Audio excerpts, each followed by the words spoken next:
ஓம் நம சிவாய. எல்லாருக்கும் வணக்கம்.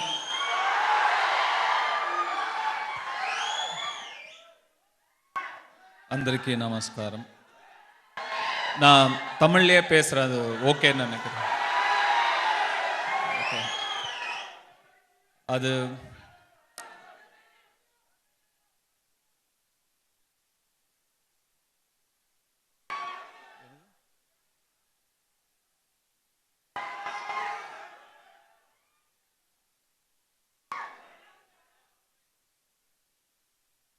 நிறைய ஆசீர்வாதம் என்னால் உணர முடியுது. I feel a lot of blessing in the air.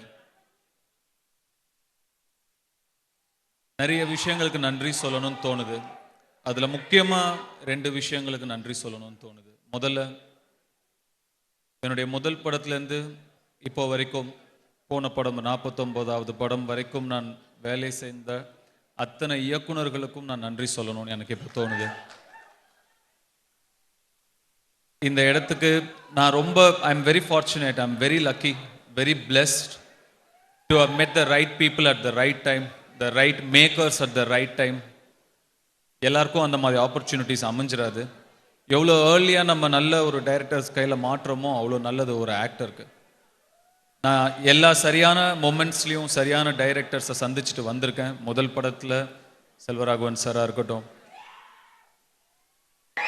என்னை கமர்ஷியலான ஒரு ரூட்டுக்கு கூட்டிகிட்டு வந்தது சுப்பிரமணியம் சிவாவாக இருக்கட்டும், எனக்கு காமெடி வரும்னு என்னை நம்ப வச்சதே பூபதி பாண்டியன் ஒரு டைரக்டர். நாங்கள் 2 பேரும் சேர்ந்து வேலை செஞ்சோம்.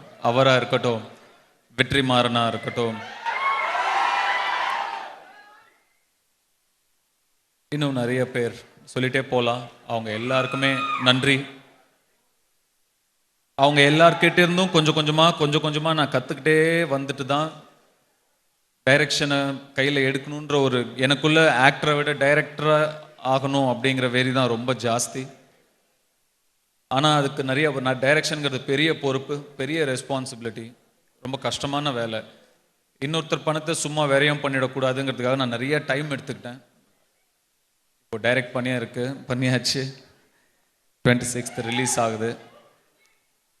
டெஃபினட்டாக இது ஒரு பிளெஸ்ஸிங் தான், எனக்கு கிடைச்ச ஒரு பிளெஸ்ஸிங் தான். எல்லாருக்கும் இந்த மாதிரி ஒரு ஆப்பர்ச்சுனிட்டி கிடைக்காது. எல்லா இயக்குனர்களுக்கும் நன்றி. 2வது, I thank all my mistakes. நான் பண்ண எல்லா தவறுகளுக்கும் நான் நன்றி சொல்லணும்னு நினைக்கிறேன். இந்த ஏவி ஒன்று போட்டாங்க, என் கண்ணில் நான் பண்ண தப்புலாம் மட்டும்தான் கண்டினியூஸாக தெரிஞ்சுக்கிட்டே வந்தது. எப்படி நம்மளை இத்தனை வருஷமாக பார்த்தாங்க, ஏன் பொறுத்துக்கிட்டாங்க, எதனால் இவ்வளோ மீடியாக்ரிட்டி, எதனால் பொறுத்துக்கிட்டாங்க அப்படிங்கிறது மட்டும்தான் எனக்கு போயிட்டே இருந்தது. ஒரு வாட்டியும் தப்பு பண்ண அதில் நான் திருப்பி என்னை கற்றுக்கிறதுக்கு நிறைய டைம் ஆயிடுச்சு. நான் கற்றுக்கிட்டே இருந்தேன்.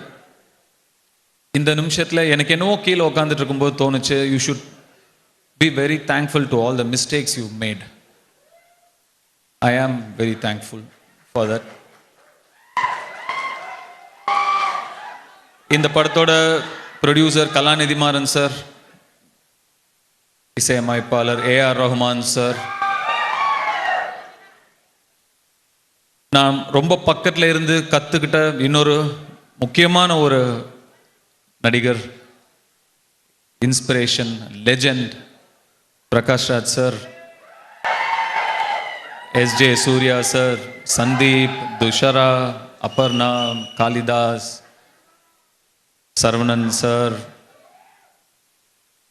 My technical team, Om, Jackie, editor Prasanna, Kavya, Shreyas, Ramesh sir, எல்லாருக்குமே ரொம்ப நன்றி. அவங்க எல்லாரும் எனக்காக நிறையா உழைச்சிருக்காங்க, என்னை நம்பியிருக்காங்க. அந்த நம்பிக்கைக்கு ரொம்ப நன்றி. நாங்கள்லாம் ஒரு டீம், அதனால் தனித்தனியாக நான் டீட்டெயில்டாக நன்றி சொல்லணுன்றது அவசியம் இல்லை. நாங்கள் எல்லாரும் சேர்ந்து ஒரு படம் பண்ணியிருக்கோம், அது உங்களுக்கு பிடிக்கணும், அவ்வளோதான். ரொம்ப சிம்பிள் மேத் தான் அது. நாங்கள்லாம் சேர்ந்து ஒரு படம் பண்ணியிருக்கோம், உங்களுக்கு அது பிடிக்கணும், அவ்வளோதான். பிடிக்கும்னு நம்புகிறேன்.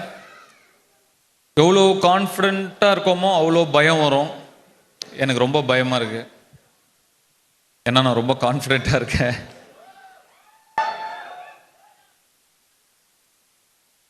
இது ஒரு தமிழ் படத்தை தாண்டி தெலுங்கு ஆடியன்ஸ்க்கும் பிடிக்கும்னு நான் நம்புறேன். I love you two.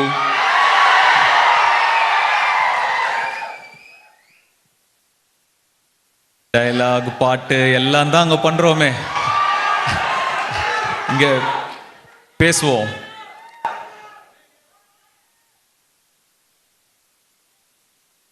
Prakash Raj sir, நீங்க உங்களை ரொம்ப சின்ன வயசுல இருந்து ப்ராபப்ளி நான் உங்க இடுப்பு ஒசரத்துல இருந்து நான் உங்களை பார்த்துட்டு இருக்கேன். நீங்க பேசின நான் நிறைய யோசிச்சுட்டு வந்தேன். நீங்க பேச பேச எனக்கு ரொம்ப ஒரு மாதிரி ஆயிடுச்சு. எனக்கு என்ன பேசுறதுனே தெரியல. சினிமாவில் நம்ம படம் பண்ணுறோம், சம்பாதிக்கிறோம், திரும்பி அதை சினிமாலேயே போடணும், சினிமாவுக்கு திருப்பி தரணும்னு நான் உங்களை பார்த்து கற்றுக்கிட்டேன். நீங்கள் பண்ணுறதை நான் பார்த்தேன், கண்ணு முன்னாடி பார்த்தேன். அது சாதாரண விஷயம் இல்லை, அதில் எவ்வளோ கஷ்டம் இருக்குதுன்னு எனக்கு தெரியும். நீங்கள் பட்ட கஷ்டத்தையும் நான் பார்த்தேன். உங்களை மாதிரி ஒரு சிலர் மட்டும்தான் இருக்காங்க, ரொம்ப ரேர். அந்த பாதையை, this is not a road not taken, you took the road. I'm trying to see if I have the guts to follow that. I'm trying. And you, it's not just cinema, you give so much back to the art. You're doing theater now. A lot of youngsters are benefiting out of it. And you need not do that. I know நீங்க எந்த extreme அதுக்கு போயிருக்கீங்கன்னு எனக்கு தெரியும். We have spoken about it. It's so beautiful how much you love art. Phone பண்ணா sir எப்படி இருக்கீங்கன்னு கேட்பேன். எனக்கு என்னடா இங்கே ஒரு மழை பெய்யுது, அங்கே ஒரு குருவி கத்துது, சந்தோஷமா இருக்கேன் அப்படின்வீங்க. அவ்வளோதான். Beautiful, so nice. And there's so much more to learn from you. இப்போ நீங்கள் மேலே பேசும்போது கூட இப்படி ஒரு கதை பண்ணலாமோ அப்படின்னு எனக்கு தோணுச்சு. கண்டிப்பாக பண்ணணும் அப்படின்னு ஆசையாக இருக்கு. அகைன் ராயன், இது 50வது படம் அப்படிங்கிறது தாண்டி இது ஒரு நல்ல படமாக இருக்கணும். இது இந்த D15 போட்டுக்கிறதுல எனக்கு பெருசாக இஷ்டம் கிடையாது. நம்மளை சுற்றி இருக்கிற டீம் பண்ணுற ஒரு இதுதான் அது. என்னை பொறுத்த வரைக்கும் இது ஒரு நல்ல படமாக இருக்கணும். நீங்கள்லாம் என்னை நினச்சி பெருமைப்படுற ஒரு படமாக இருக்கணும், அவ்வளோதான். அவ்வளோ இருந்தால் போதும். ஜூலை 26 ரிலீஸ் ஆகுது. ப்ளீஸ் தியேட்டரில் போய் படம் பாருங்கள், கண்டிப்பாக உங்களுக்கு பிடிக்கும். தேங்க்யூ. இங்கே பர்ஃபார்ம் பண்ண எல்லா அந்த கிட்ஸுக்கெல்லாம் நன்றி. அந்த சிட்டி மாஸ்டர் அண்ட் குரூப் அவங்களுக்கு என்னுடைய நன்றி. ரொம்ப பியூட்டிஃபுல்லாக பர்ஃபார்ம் பண்ணாங்க. Thank you so much. இங்கே வந்திருக்கிற ஸ்பெஷல் கெஸ்ட்ஸ் எல்லாருக்கும் நன்றி. Suresh Babu sir, Sunil sir, thank you so much for you've been taking care of me so well. Thank you so much, and thank you so much for releasing the film. Gopi Chand sir left, I think. Thank you so much. Dilraju sir, thank you everybody. Danish garu, వాళ్ళందరికీ